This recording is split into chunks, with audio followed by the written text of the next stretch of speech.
Kanchipuram వకుడా silks నాణ్యత మా ప్రాధాన్యత. మదీనాగూడ, మియాపూర్, హైదరాబాద్ లో త్వరలో శుభారంభం.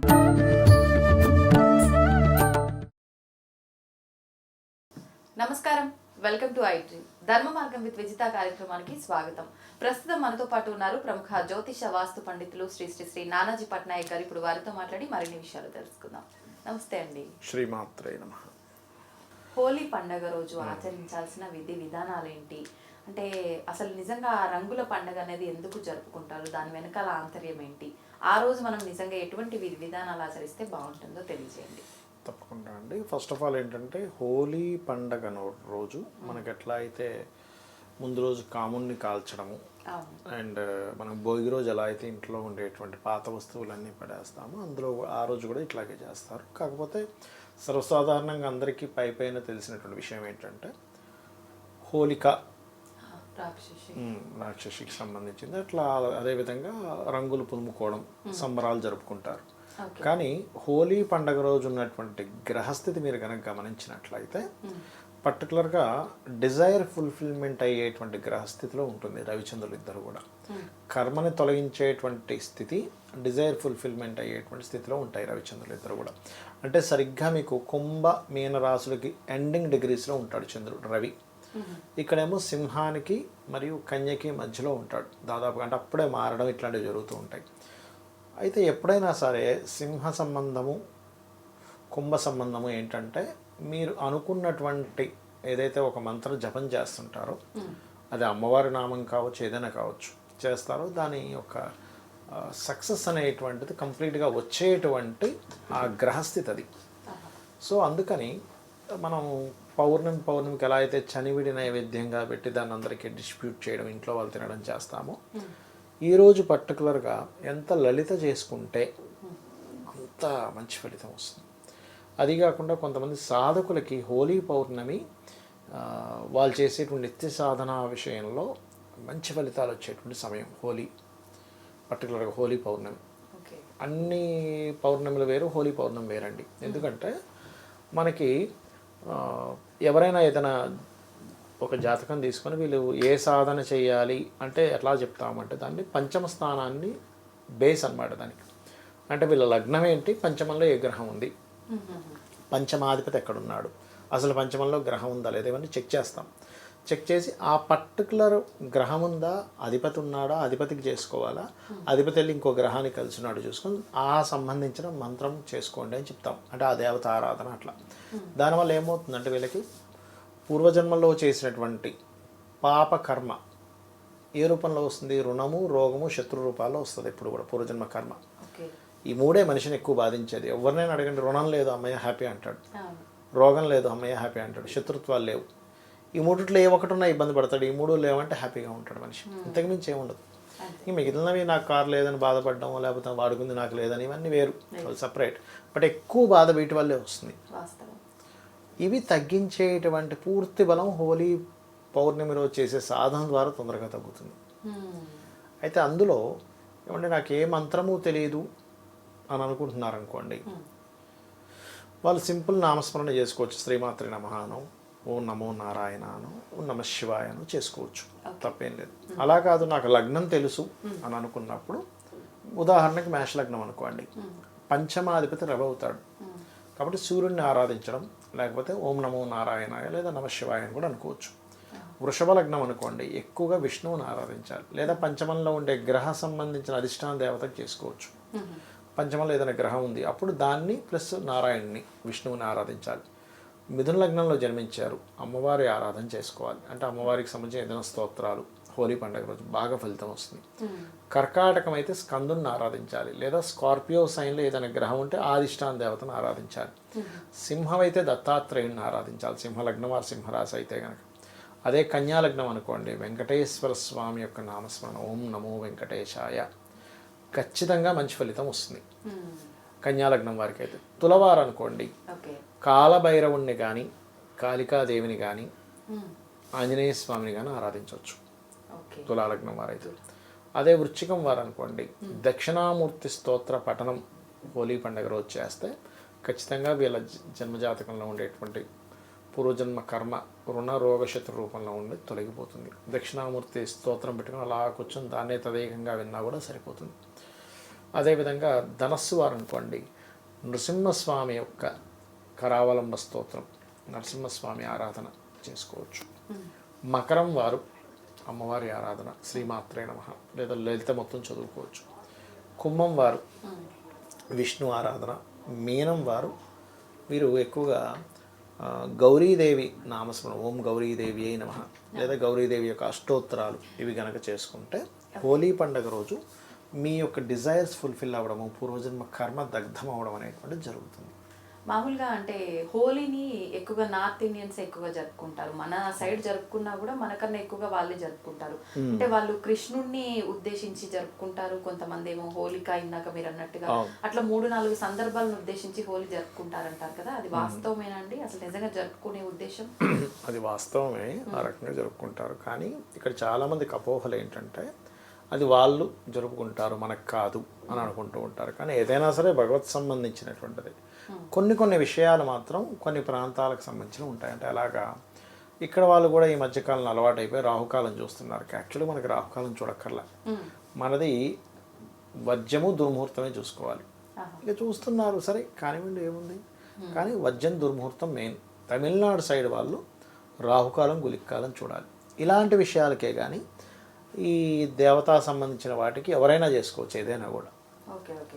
ఏంటంటే మీరు ఎవరిని పూజించినా ఆ మూల పరమాత్మకే వెళ్తుంది, గుర్తుపెట్టుకుని. మీరు ఏ పూజ చేసినా, ఒకవైపు మీరు శ్యామలామ్మవారి చేసుకున్నా, వారాహి చేసుకున్నా, ఇంకోటి చేసుకున్నా, ఎవరి చేసుకున్నా కూడా అది మూల పరమాత్మ ఎవరున్నారు. ఎందుకంటే అదే శక్తి ఇన్ని రూపాలు వచ్చింది. అంటే అట్లాగే ఒక వెంకటేశ్వర స్వామి గాను, ఒక శివుడు గాను, ఒక నారాయణుడు గాను, ఒకే మూల పరమాత్మ ఇన్ని రూపాయలు వచ్చింది. చాలామందికి ఏంటంటే అమ్మో నేను విష్ణువుని ఆరాధిస్తున్నాను, శివుడిని ఆరాధించకపోతే కోపం వస్తుందేమో శివుడికి అనుకుంటారు. అలా ఏం ఉండదు. మీకు ఇష్టం అంతా ఒకటే. ఈ అంతా ఒకటే అనేటువంటి భావన తెలియకపోవడం వల్ల కొంతమంది వైష్ణవులు గాను, కొంతమంది శైవులు గాను, మా దేవుడు గొప్ప అంటే మా దేవుడు గొప్ప. అసలు శాస్త్రాల్లో అనేక పురాణాల్లో ఉన్నది ఏమిటంటే ఎవరైతే ఇలా భేదాన్ని చూస్తారో వారినే కాకుండా వాళ్ళ 7 తరాల వాళ్ళని కాళ్ళు పైకి తల కింద కట్టేసి కొడతారు. భేదం కనుక చూస్తే, శివుడు విష్ణువు భేదం కనుక చూస్తే, అది సాక్షాత్ శివుడు విష్ణువు చెప్పినటువంటి మాటలు, ఎవరో బయట వాళ్ళు చెప్పినవి కాదు, అనేక పురాణాల్లో. తెలియక అజ్ఞానంలో అంత మూల పరమాత్మ ఒక్కడే. అంటే పొజిషన్లో వేదానికి సంబంధించి, పురాణానికి సంబంధించి పురోహితులుగా ఉన్న వాళ్ళు, ఇలాంటి వాళ్ళే ఇంకా ఇలాంటివి ఎక్కువగా పాటిస్తారు కదా. వాళ్ళ అంటే చదువుతారు కదా. మరి అదే చెప్తున్నాను కదా. అది ఎట్లా అంటే ఒక స్టేజ్కి వెళ్ళిపోయేసరికి అదొక తెలియని ఒక దీంట్లోకి వెళ్ళిపోతారండి. అది దాని నుంచి బయటపడడం మామూలు విషయం కాదు. అది చాలా డేంజర్ అది. ఎందుకంటే శాస్త్రాలు మనకేం చెప్తున్నాయి, మూల పరమాత్మ ఒకడు ఉన్నాడు, ఇవన్నీ అవతారాలు. బ్రహ్మ విష్ణు రుద్రుడు, సృష్టి స్థితి లయ. కాబట్టి ఈ ఫార్మేట్లో ఉండాలి. ఎవ్రీ సెకండ్ సృష్టి స్థితి లయలు జరుగుతూనే ఉంటాయి. మన బాడీలో చూడండి, సెల్స్ చనిపోతుంటే మళ్ళీ పుడుతూ ఉంటాయి, మళ్ళీ నడిపిస్తూ ఉంటాయి ఈ బాడీని, అంతే కదా. అలా నడిపిస్తున్నటువంటి దాంట్లో బ్రహ్మ ఇస్ క్రియేషన్. ఆ క్రియేట్ అయింది నడవాలి కాబట్టి విష్ణువు, అది నడుస్తున్నటువంటిది ఎక్కడో దగ్గర ఎండ్ అవ్వాలి కాబట్టి రుద్ర. ఈ 3 ఉండకుండా ఎట్లా ఉంటుంది? కాబట్టి 3 ఒకటే అనే విషయం మనం అర్థం చేసుకోవాలి. ఇక్కడ నుంచి నేను బయలుదేరేటప్పుడు నేను కాదా స్టార్ట్ అయ్యాను, ఈజ్ బ్రహ్మ. ఇక్కడ నుంచి జర్నీ చేసింది, దట్ ఈజ్ విష్ణు. పాయింట్కి చేరుకున్నా, దట్ ఈజ్ రుద్ర. ఎండ్ అయింది అక్కడ. అంతేగాని అది అట్లా అంటే నేను ఒక్కటనే 3 చేయలేదా నేను? అది అర్థం కాక ఒకటే కొట్టేసుకోవడం, మేము గొప్ప అంటే మేము గొప్ప అనుకోవడం. అసలు ఎంత నవ్వుకుంటారు, పిచ్చోడు చూసినట్టు నవ్వుకుంటారు. అక్కడి నుంచి పైనుంచి దేవతలు వీళ్ళు చేసే పిచ్చి పనులు చూసి నవ్వుకుంటారు, కానీ గట్టిగానే వేస్తారు శిక్ష కూడా ఉంటుంది దానికి. ఈ ప్రభావం కూడా, అంటే ఇది కూడా మనలో మనం చేసే ఒక కర్మే కదా, ఈ ప్రభావం కూడా ఖచ్చితంగా చాలా పెద్ద. ఎందుకంటే ఇప్పుడు మీరు సరే ఓకే విష్ణు మన శైవులు అనుకుందాం, విష్ణు ఆరాధకుల్ని ఇంకో రకంగా చూసినట్టేగా. అప్పుడు ఏమవుతుంది, దేవతా దూషణ చేసినట్టు అవుతుంది. దేవతను దూషించడం కంటే కూడా దేవతను పూజించేవాడిని దూషిస్తున్నారంటే డైరెక్ట్గా దేవతను దూషించినట్టే. అదేవిధంగా వైష్ణవుడు ఉన్నాడు, ఒక శివభక్తుడిని దూషిస్తున్నాడు, అప్పుడు శివుని దూషించినట్టేగా.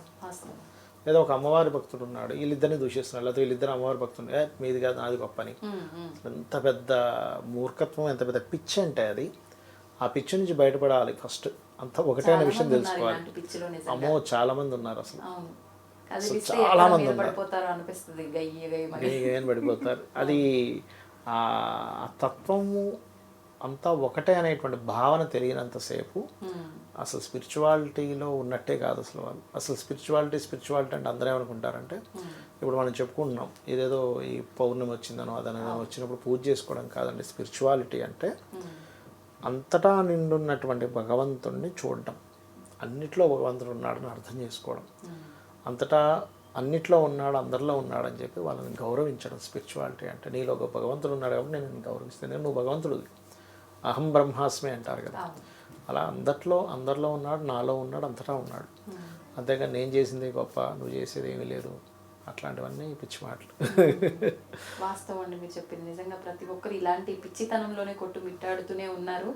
ఆఖరి శ్వాస వరకు ఇలాంటి యుద్ధాలు నడిపిస్తూనే శ్వాస వదిలిన వాళ్ళు చనిపోయాక అర్థమవుతుంది. ఈ శరీరం నుంచి బయటపడతాడు చూసారా, ఆత్మ ఇట్లా బయటకు వస్తుంది చూసారా చనిపోయాక, అప్పుడు అసలు నిజం తెలుస్తుంది. అప్పుడు ఏం చేయలేడు మనిషి, చెప్పలేడు, చేయలేడు, మారలేడు. అది గిలగిల అదేదో కుడితిలో పడ్డ ఎలక అంటారు సో అప్పుడు గిలగిల కొట్టుకుంటూ ఉంటాడు మనిషి. అరే నేను ఎన్ని రోజులు ఏందో అనుకున్నా అంతా ఒకటే. అప్పుడు అర్థమవుద్ది. మళ్ళీ ఇంకో జన్మెత్తేసి మళ్ళీ అదే మాయలో పడిపోతాడు. మానవ జన్మ అంటేనే మాయ, అన్ని మరిపించేస్తాడు భగవంతుడు.